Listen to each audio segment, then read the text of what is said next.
So friendship வந்துட்டு one of the important part நம்ம லைஃப்பில் அப்படின்னு சொல்லலாம். லைக் எப்படின்னா தெரியும்ல அதுக்கும் ஃப்ரெண்ட்ஷிப் வந்துட்டு எவ்வளோ ஒரு புனிதமான ஒரு ரிலேஷன்ஷிப் அப்படின்னு சொல்லிட்டு. ஸோ எமோஷ்னல் வேலில் பார்த்தீங்கன்னா ஃப்ரெண்ட்ஷிப்புக்கு வந்துட்டு ஒரு பெரிய பார்ட் இருக்குது அப்படின்னு சொல்லிட்டு சொல்கிறாங்க.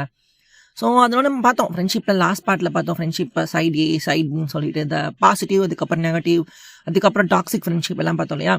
ஸோ இன்றைக்கி வந்துட்டு நான் ஹிண்டு அதெல்லாம் கொடுக்குற மாதிரி இல்லை. நான் பிகாஸ் லாஸ்ட் டைமே சொல்லிட்டேன் இன்றைக்கி என்ன டாபிக் பேச போகிறோம் அப்படின்னு சொல்லிட்டு. எஸ், ஸோ இன்றைக்கி பேச போகிறது வந்துட்டு ஃப்ரெண்ட்ஷிப் பிரேக்கப் பற்றி தான். ஸோ நான் சொன்ன மாதிரி ரிலேஷன்ஷிப் பிரேக்கப்பை விட, அதாவது ஒரு லவ்வர்ஸ்குள்ள பிரேக்கப்பை விட ஃப்ரெண்ட்ஷிப்போட பிரேக்கப் வந்துட்டு பல மடங்கு வலி அதிகமாக தரும் அப்படின்னு சொல்லிட்டு நான் சொல்லலை, சைக்காலஜி சொல்லுது.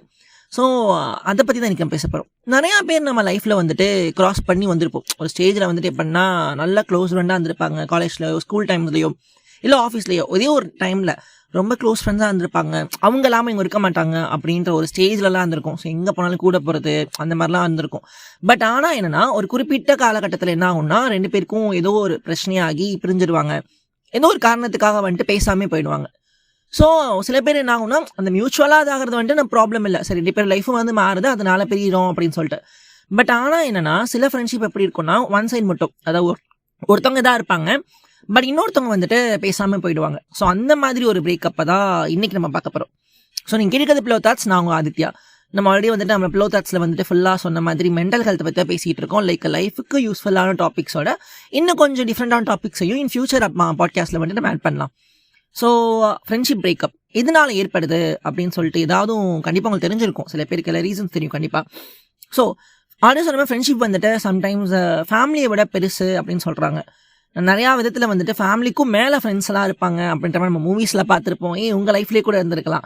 ஆனால் அதே அந்த ஃப்ரெண்ட்ஷிப்ன்றது வந்துட்டு உடஞ்சி போச்சுன்னா எவ்வளோ பெரிய இம்பாக்ட் க்ரியேட் பண்ணும் அப்படின்னு சொல்லிட்டு எதுக்காவது ஐடியா இருக்கா? ஆப்வியஸ்லி கேட்டால் இன்ன வரைக்கும் எனக்குமே பெருசாக தெரியாது இந்த டாபிக் ரிசர்ச் பண்ணுற வரைக்கும். பட் ஆனால் என்னென்னா ஃப்ரெண்ட்ஷிப்போட பிரேக்கப் வந்துட்டு ரிலேஷன்ஷிப் பிரேக்கப்பை விட அப்படி சொன்ன மாதிரி ரொம்ப பல மடங்கு பெருசாக இருக்கும் அப்படின்னு சொல்கிறாங்க. ஸோ அது கிரியேட் பண்ணுற அந்த ஒரு மென்டல் இம்பாக்ட் வந்துட்டு ரொம்ப பெருசாக இருக்கும். ஈஸியாக வந்துட்டு அதுலேருந்து வெளியே வர முடியாது அப்படின்னு சொல்கிறாங்க. பட் என்னன்னாங்க இந்த ஜென்ரலாகவே இந்த கண்டெம்பரரி வேலை சரி இல்லை ஜென்ரலாகவே எப்படின்னா ரிலேஷன்ஷிப்போட பிரேக்கப்பை தான் வந்துட்டு பெருசாக இது பண்ணுவாங்க. பட் அந்த ஃப்ரெண்ட்ஷிப்போட பிரேக்கப்பை வந்துட்டு யாருமே வந்துட்டு யோசிக்கிறது கிடையாது. அதை பெருசாக கூட எடுத்துக்க மாட்டாங்க. என்ன சொல்லுவாங்க, ஒரு ஃப்ரெண்ட்ஸ் கூட சண்டை வந்துருச்சு, நாங்கள் பேசாமல் போயிட்டோம், லைக் சொல்லுவோம் இந்த மாதிரி. இப்போ தான் அந்த டேர்ம்ஸ் அண்ட் ஃபார்ம்ஸ் எல்லாம் ஃப்ரெண்ட்ஷிப் பிரேக்கப் அப்பெல்லாம் அந்த டைம் அப்படி கிடையவே கிடையாது. பேசிட்டு இருந்தாங்க, திடீர்னு பேசாமல் போயிட்டாங்க, என்ன ரீசனே தெரியாது அப்படின்ற மாதிரி. ஸோ அப்போ என்ன சொல்லுவாங்கன்னா இதுனா பரவாயில்ல, இந்த ஒரு ஃப்ரெண்டு தானே போன இன்னொரு ஃப்ரெண்டு வர போகிறாங்க அப்படின்ற மாதிரி அசால்ட்டாக சொல்லிட்டு போயிடுவாங்க. பட் ஆனால் என்னன்னா நம்ம பீப்புள் அந்த லவ்வை க்ளோரிஃபை பண்ணதை வந்துட்டு ஃப்ரெண்ட்ஷிப்பை க்ளோரிஃபை பண்ண மறந்துட்டாங்க அப்படின்னு சொல்லலாம். இவ்வளோ தூரம் எக்ஸ்பெக்ட் கொடுத்தாலும் சரி அந்த க்ளோரிஃபிகேஷன் அப்படின்ற டேர்ம் வரப்போ வந்துட்டு மிஸ் ஆயிடுது. ஸோ ஃப்ரெண்ட்ஷிப் வந்துட்டு அந்த பிரேக்கப்ன்றது நம்ம சொசைட்டியில் ரொம்ப கம்மியான ஒரு ரெஸ்பான்ஸை தான் கொடுத்துட்டு இருக்காங்க அப்படின்னு சொல்லலாம். ஸோ என்னென்ன காரணங்களால ஃப்ரெண்ட்ஷிப் பிரேக் ஆகுது அப்படின்னு பார்த்தீங்கன்னா சம்டைம்ஸ் வந்துட்டு ரெண்டு பேருக்கான கான்ஃப்ளிக்ட், ஏதோ ஒரு காரணம், ரெண்டு பேருக்கும் சம்மந்தமே இல்லாமல் ஒரு சின்ன சண்டையாக கூட இருக்கலாம். அது வந்துட்டு ஒரு பெரிய புகாமரமான பிரச்சனையாக வெடிச்சு அதனால ஃப்ரெண்ட்ஷிப் பிரிகிறதும் இருக்குது. சில நேரத்தில் ஒரு பக்கம் வந்துட்டு கான்வர்சேஷன் ட்ரைன் ஆகிட்டு, அதாவது இன்ட்ரெஸ்ட் இல்லாமல் போயிருக்கும், இல்லாட்டினா ஏதோ ஒரு காரணத்துக்காக அவங்களுக்கு வந்துட்டு பெருசாக இது இல்லாமல் இருந்திருக்கும், உடன்பாடு இல்லாமல் இருந்திருக்கும். ஸோ அந்த டைமில் ஒருத்தர் கொஞ்சம் கொஞ்சமாக குறையும் போது அந்த சைட்லேருந்து எப்படின்னா இப்போ நம்ம மாதிரி பேசுகிற மாதிரி எக்ஸ் அண்ட் ஒய் இருக்காங்கன்னா அந்த ஒய் கிட்ட வந்துட்டு அந்த சைட் குறைய ஆரம்பிச்சிருது இன்ட்ரெஸ்ட் வந்துட்டு. ஸோ குறைய என்ன ஆகுதுன்னா கொஞ்சம் கொஞ்சமாக வந்துட்டு அந்த ஃப்ரெண்ட்ஷிப் அப்படின்றது வந்துட்டு இங்கேயும் எப்படி சொல்கிறதுனா ட்ரிஃப்ட் அப்பார்ட் ஆகுது அப்படின்னு சொல்கிறாங்க. சம்டைம்ஸ் என்ன ஆகுதுன்னா ரெண்டு பேர்த்துக்குமான டிஸ்அக்ரிமெண்ட், ஒருத்தருக்கு ஒருத்தர் எல்லாத்துக்கும் ஒத்து பண்ண அவசியம் இல்லையா. லைக் அப்படின்னா ஒவ்வொருத்தவங்களோட டேஸ்ட் அண்ட் ஒப்பீனியன்ஸ் டிஃப்ரெண்டாக இருக்கும். அந்த டைமில் லைக் ஒத்து போகாத நேரத்தில் அது வந்துட்டு கொஞ்சம் எக்ஸ்கைட் ஆகிற அப்போ என்ன ஆகுதுன்னா ஃப்ரெண்ட்ஷிப் வந்துட்டு பிரேக் ஆகுது அப்படின்னு சொல்கிறாங்க. இதையும் தாண்டி பார்த்தீங்கன்னா ஆல்ரெடி சொன்ன லைஃப் ட்ரான்சிஷன், ஏதோ ஒரு காரணத்துக்காக லைக் என்னன்னா வேறு ஊருக்கு போகிறாங்களோ இல்லை வேறு நாட்டுக்கு போகிறாங்களோ ஏதோ ஒன்று, இல்லை வேறு ஒர்க் போகலாம், அந்த ஆஃபீஸ் பிளேஸை விட்டோ இல்லை அந்த ஒர்க் பிளேஸை விட்டு வேறு இடத்துக்கு போகலாம். அப்படின்றப்ப கூட கொஞ்சம் கொஞ்சமாக கான்டாக்ட் குறைய ஆரம்பிக்குது. இல்லைனா மேரேஜோ ஏதோ ஒரு ஸ்டேஜில், இப்போ கேர்ள்ஸ் எல்லாம் பார்த்தீங்கன்னா காலேஜ் வரைக்கும் நல்லா இருப்பாங்க, ஒர்க் வரைக்கும் இருப்பாங்க. மேரேஜ் அப்படின்னு ஸ்டேஜ் வந்ததுக்கப்புறம் நம்ம ஊர் சைட்லாம் பார்த்தீங்கன்னா அப்படி பிரித்து வச்சுருவாங்க இல்லையா. ஸோ அவங்க போயிடுவாங்க, இன்னொரு பொண்ணுங்க போயிடுவாங்க. நம்ம வந்து படத்துலலாம் பார்த்துருப்பாங்க. லைக் என்னன்னா அந்த மகளிர் மட்டும் மூவி ரொம்ப ரொம்ப அழகான மூவி. லைக் இந்த ஃப்ரெண்ட்ஷிப் வரப்போ ஸோ அந்த 3 ஃப்ரெண்ட்ஸ் அந்த லேடிஸ் இருப்பாங்க இல்லையா. ஸோ அவங்க எப்படி வந்துட்டு ஒரு காலகட்டத்தில் 3 பேர் பிரிஞ்சு போகிறாங்க அந்த ஸ்கூல்லேருந்து அப்படின்னு ரொம்ப அழகாக காட்டியிருப்பாங்க. ஸோ அதுதான் சீரியஸ்லி லைக் ஏன்னா அந்த லைஃபோட டிரான்சிஷன்னாலையும் ஃப்ரெண்ட்ஷிப் பிரேக் ஆகுது அப்படின்னு சொல்கிறாங்க. சில நேரங்களில் அந்த சேஞ்சஸ் நடக்கும் இல்லையா அந்த குரூப்புக்குள்ள, அந்த நேரமும் ஃப்ரெண்ட்ஷிப் பிரேக் ஆகலாம். அதாவது ஒரு ஃப்ரெண்ட்ஸ் கேங் இருக்காங்க, ரொம்ப பெருசாக இருக்குது அப்படின்னா யாருக்குள்ள ஒருத்தவங்களுக்குள்ள ஒரு சின்ன சேஞ்ச் வந்தால் கூட கொஞ்சம் கொஞ்சமாக ட்ரிஃப்ட் அப்பார்ட் ஆகிறதுக்கான வாய்ப்புகள் நிறையா இருக்குது. ஸோ அதனால கூட ஃப்ரெண்ட்ஷிப் பிரேக் ஆகும் அப்படின்னு சொல்கிறாங்க.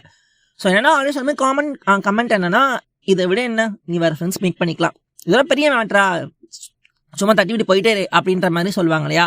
ஸோ அந்த மாதிரி தான். ஆனால் வந்துட்டு அது வந்துட்டு அதை அனுபவிக்கிறவங்களுக்கு தான் அது எவ்வளோ ரொம்ப கஷ்டமான விஷயம் அப்படின்னு சொல்லிட்டு தெரியும்னு நினைக்கிறேன்.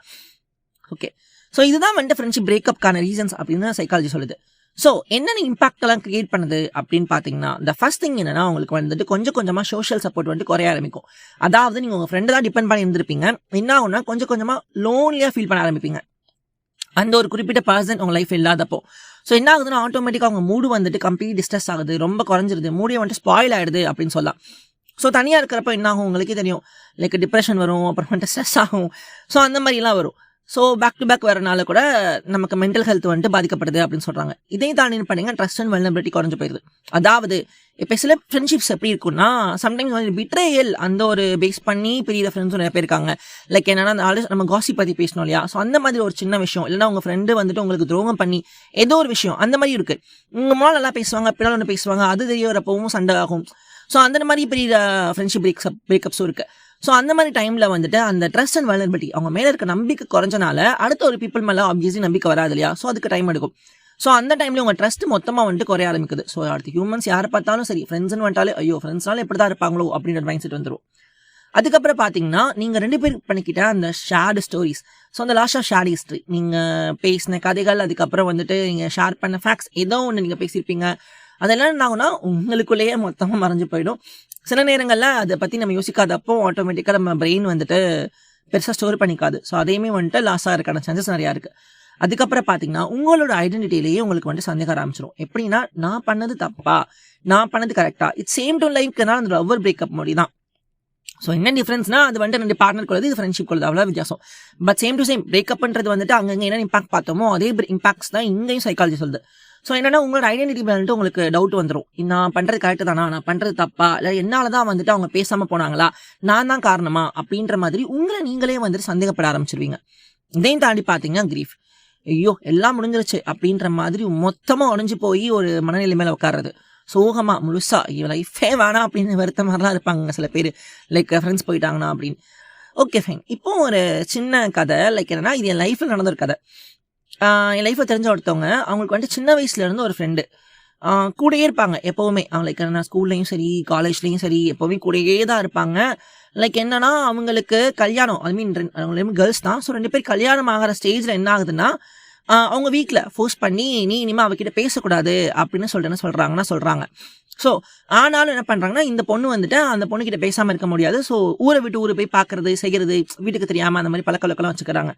அப்புறம் என்ன ஆகுதுன்னா, ஒரு ஸ்டேஜில் வந்துட்டு இந்த பொண்ணுக்கு மேரேஜ் பண்ணி வச்சிடறாங்க. 2 பேர் லைஃப் டிரான்சிஷன் ஆயிடுது. அதாவது அவங்க கல்யாணம் பண்ணி இந்த பொண்ணு போயிடுது, இன்னொரு பொண்ணு வந்துட்டு வாக்கு விஷயமா வாங்கி போயிடுறாங்க. ஸோ அந்த இடத்துல வந்துட்டு அந்த ஃப்ரெண்ட்ஷிப் வந்துட்டு ட்ரிஃப்ட் அப்பார்ட் ஆக ஆரம்பிக்கிறது. 2 பேருக்கும் கொஞ்சம் கொஞ்சமாக எப்படி ஆகுதுன்னா, டிஸ்அக்ரிமெண்ட், உனக்கு ஒத்து போகாமல் எனக்கு ஒத்து போகாமல் சண்டை வர ஆரம்பிக்குது. எத்தனை வருஷமா ஃப்ரெண்ட்ஸ் தெரியுமா. ஸோ அது வந்துட்டு நேரில் பார்க்குறப்போ எனக்கே ரொம்ப ஷாக்கிங்காக இருந்தது. லைக் இப்படி இத்தனை வருஷமாக இருந்தாங்க, சின்ன வயசு எனக்கே தெரியும், இப்போவும் வந்துட்டு இப்படி சண்டை போட்டு பிரிஞ்சிட்டு இருக்காங்களே. ஸோ அப்படின்ற ஒரு மைண்ட் செட். ஸோ அந்த மாதிரி என்ன ஆகுது, ஒரு ஸ்டேஜில் வந்துட்டு அந்த பொண்ணு மேலே லைக் என்னன்னா, அவங்க ரொம்ப ரொம்ப பெஸ்ட் ஃப்ரெண்ட்ஸ் இல்லையா.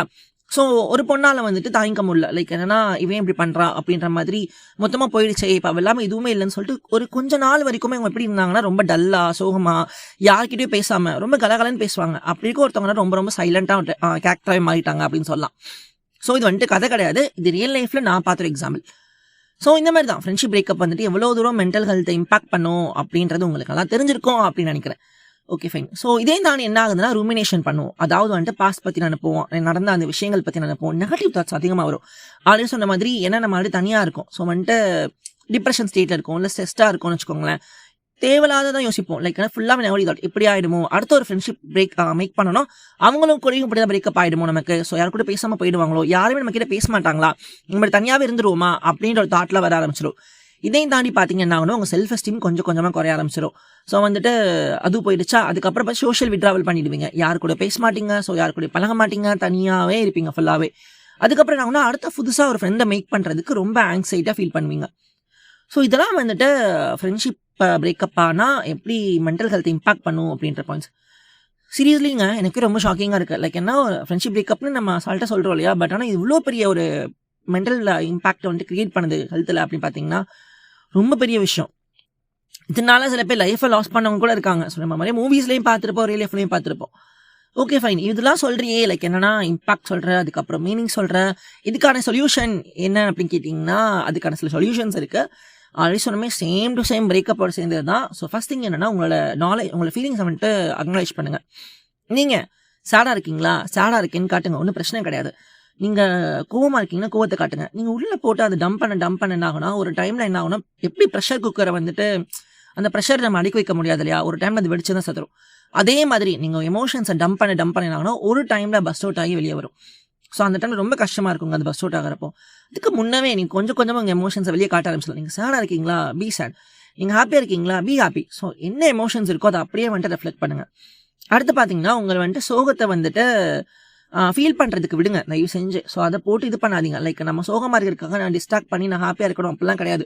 கொஞ்ச நாள் சோகமாக இருப்பீங்க, அதுக்கப்புறம் ஆட்டோமேட்டிக்காக நீங்கள் லைஃப்பில் வர புது சேஞ்சஸ், அதுக்கப்புறம் உங்களுக்கு ரெஸ்பான்சிபிலிட்டிஸ் வச்சு நீங்களே கண்டிப்பாக மாறிடுவீங்க.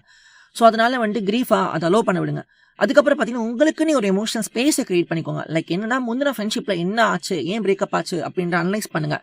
ஸோ இவங்க மேலே ஒரு ஃபால்ட் இருக்கா அதை கண்டுபிடிச்சிங்கன்னா அதை ரெக்டிஃபை பண்ணி ட்ரை பண்ணுங்கள். அப்படி இல்லை அப்படின்னா உங்களுக்கு ஒரு எமோஷனல் ஸ்பேஸை கிரியேட் பண்ணிக்கோங்க. கொஞ்சம் நாளைக்கு ஒரு பவுண்டரி செட் பண்ணி வாழுங்க. அதுக்கப்புறம் பார்த்தீங்கன்னா என்ன வந்துட்டு அந்த பழைய ஃப்ரெண்ட்ஷிப்பில் பிரேக்கப் ஆகிறதுக்கான ரீசனாக இருந்தது, ஸோ வந்துட்டு என்ன உங்களை கண்ட்ரோல் பண்ணுச்சு அப்படின்றத யோசிங்க. ஸோ எக்ஸாம்பிளுக்கு என்ன ஒரு 2 கொஷின்ஸ் இருக்குது. ஒன்று என்னென்னா, இப்போ நான் வந்துட்டு அப்போ ஒரு பவுண்டரி செட் பண்ணாமல் விட்டுட்டேன், இனிமேல் ஃபியூச்சர் ஃப்ரெண்ட்ஷிப் கிரியேட் பண்ணனா, ஒருத்தவங்க கூட நான் ஃப்ரெண்ட்ஷிப் வச்சுக்கிட்டேன்னா என்னென்ன பவுண்டரிஸ் நான் செட் பண்ணணும் அப்படின்றத யோசிக்கலாம் தாராளமாக.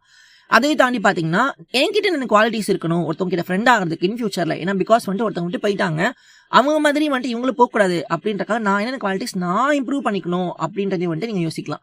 இது லைக் என்னன்னா அவங்களுக்காக நீங்கள் சேஞ்ச் பண்ணணும் அப்படின்னு சொல்ல வரலன்னா, லைக் என்ன உங்களை நீங்களே வந்துட்டு க்ரோ பண்ணிக்கோங்க அப்படின்ற மாதிரி தான் சொல்கிறேன். So emotionally. அதுக்கப்புறம் பார்த்தீங்கன்னா சீக் சப்போர்ட். எதுவும் முடியல என்னால் வந்துட்டு இந்த பிரேக்கப் ஃப்ரெண்ட்ஷிப் பிரேக்கப்பை தாங்கிக்கவே முடியல அப்படின்னா தயவு செய்து தெரபிஸ்ட்டை போய் பாருங்கள், பெரிய ஹெல்ப்ஃபுல்லாக இருக்கும். அப்போலாம் உங்கள் ஃப்ரெண்ட்ஸோ இல்லாட்டா உங்கள் ஃபேமிலி மெம்பர்ஸோ யார் கூடனாலும் பேசி நீங்கள் கொஞ்சம் மனசு விட்டு பேசினீங்கனாலே ரொம்ப நல்லா இருக்கும் அப்படின்னு சொல்கிறாங்க. இது நான் மட்டும் இல்லை, ஜென்ரலாக தெரியும் இல்லையா, தெரபிஸ்ட் என்ன பண்ணுவாங்க அப்படின்னு சொல்லிட்டு உங்ககிட்ட வந்துட்டு பேசுவாங்க, உங்களோட அவங்க ப்ராப்ளம்ஸ் வந்துட்டு சால்வ் பண்ணுவாங்க. ஸோ அதுதான் சேம் டு சேம் நீங்கள் வந்துட்டு சப்போர்ட் கேட்கலாம். அதையும் தாண்டி பார்த்தீங்கன்னா உங்களை வந்துட்டு நீங்கள் ஃப்ரெண்டாக ட்ரீட் பண்ண ஆரம்பிங்க ஃபஸ்ட்டு வந்துட்டு. ஸோ நீங்கள் பெயினாக இருக்கீங்களா, உங்களை பெயினை வந்துட்டு ஹீல் பண்ணுறதுக்கு ட்ரை பண்ணுங்கள். நீங்கள் உங்களுக்கு ஃபஸ்ட்டு ஃப்ரெண்டாக இருங்க. உங்களை நீங்களே வந்துட்டு எப்படி சொல்கிறதுனா பெருசாக காட்டிக்கோங்க. லைக் என்ன வெளியே போங்க, ஜாலியாக இருங்க. ஸோ அந்த மாதிரி சொல்கிறேன். ஸோ வந்துட்டு நீங்கள் எப்படி சொல்கிறதுனா உங்களுக்கு நீங்களே ஃப்ரெண்டு. நீங்கள் கூட பேசிக்கோங்க, உங்களுக்குள்ள கூட டவுட் வரப்போ நீங்களே பேசிக்கலாம், ஓப்பனாக கூட பேசிக்கலாம். சம்டைம்ஸ் நானும் அப்படி தான் பண்ணுவேன், எனக்கு நான் நிறையா பேசிப்பேன். ஸோ அந்த மாதிரி டைமில் என்ன ஆகும்னா உங்களுக்கு தேவையில்லாத விஷயங்கள் எல்லாம் ஒரு ஆன்சர் கிடைக்கும் அப்படின்றது நான் நம்புகிறேன். ஸோ சைக்காலஜி தான் சொல்லுது. அதையும் தாண்டி பார்த்தீங்கன்னா எப்பவுமே எங்கேஜாக இருங்க. லைக் புது ஹாபிஸ், அதுக்கப்புறம் புது ஆக்டிவிட்டீஸில் இன்வால்வ் ஆங்க. லைக் ஜிம், ஒர்க் அவுட், யோகா, மியூசிக்கோ, டான்ஸோ, உங்களுக்கு என்ன பிடிக்கும் அதை பண்ணுங்க. மூவிஸோ, எனிதிங் எதுனாலும் பண்ணலாம். புக்ஸ் ரீட் பண்ண பிடிக்குமா பண்ணுங்க, குக்கிங் பிடிக்குமா பண்ணுங்க, கார்டனிங் பிடிக்குமா பண்ணுங்க, ஏதோ ஒன்று. பட் உங்களை எங்கேஜாக வச்சுக்கோங்க. ஸோ நீங்கள் அந்த ஒரு பழைய தாட்குள்ளே போக மாட்டீங்க. உங்கள் ஃப்ரெண்ட்ஸ் போயிட்டாங்களே அப்படின்னு சொல்லிட்டு ஃபீல் பண்ண மாட்டீங்க. அதையும் தாண்டி பார்த்தீங்கன்னா இதெல்லாம் பண்ணிங்கன்னா வந்துட்டு நீங்கள் கொஞ்சம் கொஞ்சமாக லேர்ன் பண்ணுவீங்க. உங்களோட எமோஷன்ஸ் வந்துட்டு ஆட்டோமேட்டிக்காக பாசிட்டிவாக ரெஃப்ளெக்ட் ஆக ஆரம்பிக்கும். ஸோ இதில் என்ன ஆகும்னா புது கனெக்ஷன்ஸை வந்துட்டு நல்லபடியாக பில்ட் பண்ணுறதுக்கான சான்சஸும் நிறையா இருக்குது.